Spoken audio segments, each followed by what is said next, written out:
Hi, students. Dr. Cohen here.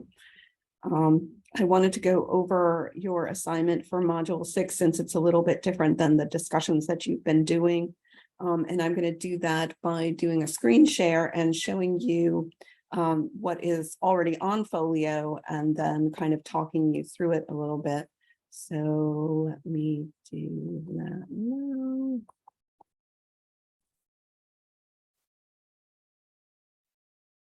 Okay, so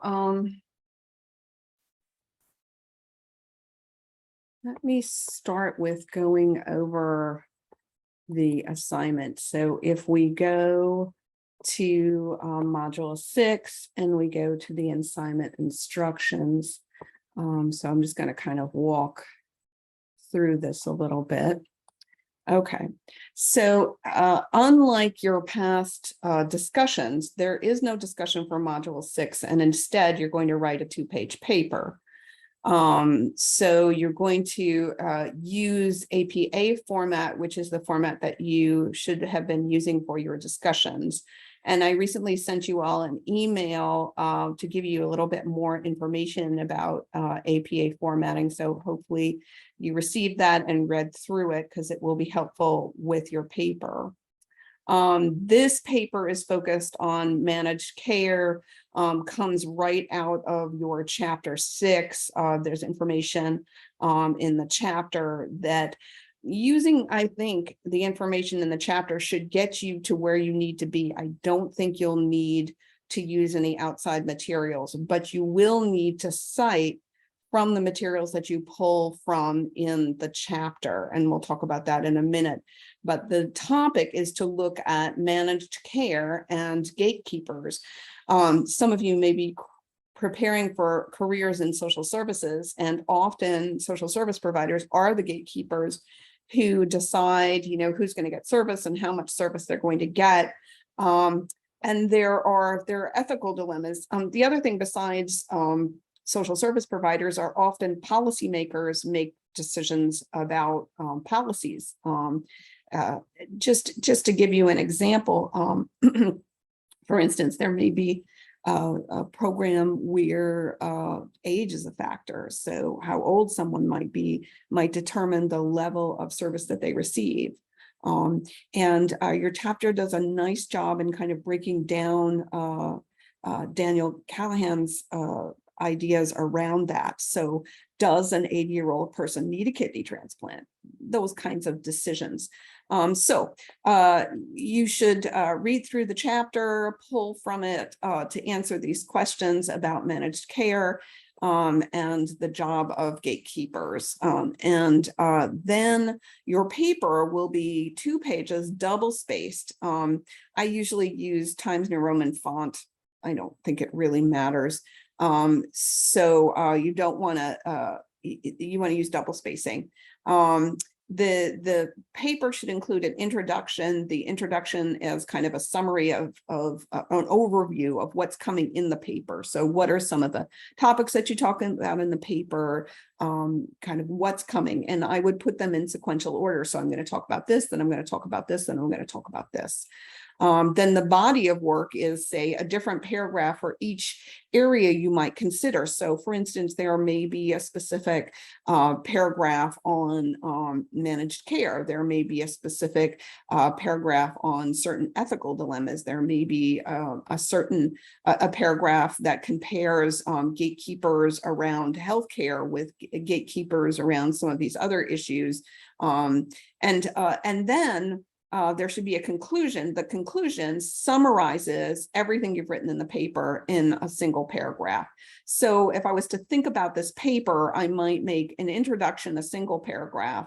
Then I might have 3 or 4 paragraphs throughout that kind of talk about different areas of the issue, and then a single paragraph at the end that is your conclusion.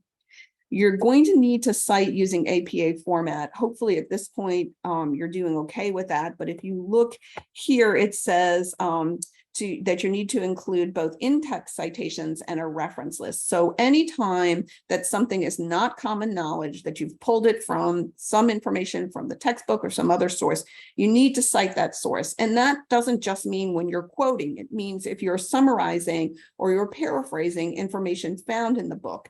And remember, this paper is not your opinion, so you should be drawing from the textbook for your paper. Okay, so you want to include in-text citations. So at the end of a sentence, you will cite the source, and there's an example down below of how to do that. And if you look, if you're citing from the textbook, it tells you exactly how to do that. Cite the original author. If there's multiple authors, so if there's two, it should be, Olshansky and Smith, right? But if there's more than two, it should say the first author and then et al. And the year that that original source was published, and then you say as cited in Moody and Sasser. The textbook was published in 2011. So your reference list should include all of the sources. Now, if all of your sources are pulled from the textbook, then really you only need to include the textbook as the citation. And you can see that I give you that. So you can basically just copy it into the end of your paper. But if you pull from other sources, you're going to need to include those. I also give you a couple of links of places to look for APA style format. I happen to like Purdue OWL. They do a nice job, but Georgia Southern also has a guide for APA. So this post is, this paper is in lieu of a discussion post, and you will see there is a Dropbox. So rather than going to the discussion area to submit this assignment, you're going to go to the Dropbox. And then I just one heads up to let people know your paper will be going through an originality check. It looks for places where there are direct quotes from other sources, and it highlights those and tells us what the other sources are. So if you are taking information verbatim from another source, which I don't recommend you do, but if you do, make sure you put quotation marks and include an in-text citation. Then it's not plagiarism because you've cited a source. But in a 2-page paper, I don't imagine there's probably going to be a whole lot of need for quotes. You're pretty much going to paraphrase or summarize the work of other folks. There is a grading rubric for the assignment, and I think rather than having you look at this, I'm going to pull up the rubric.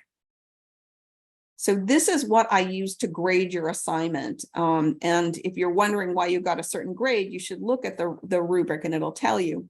So the first part is critical thinking, comprehension, evaluation of materials, and critical thinking skills. And this is why it's not your opinion. You are going to look at material, and the critical thinking piece is how do you pull from that to then make a concrete argument that answers the questions.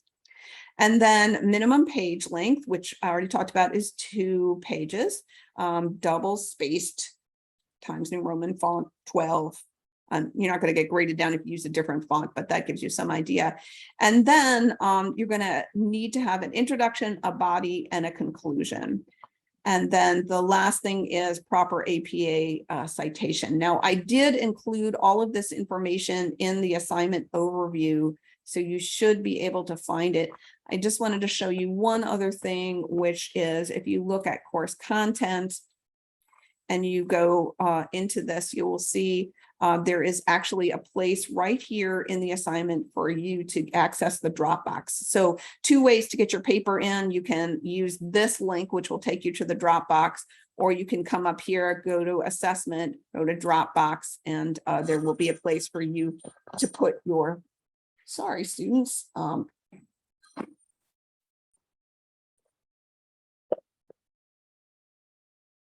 A place for you to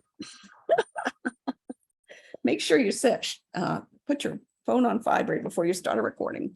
Anyway, there'll be a place for you to put your paper.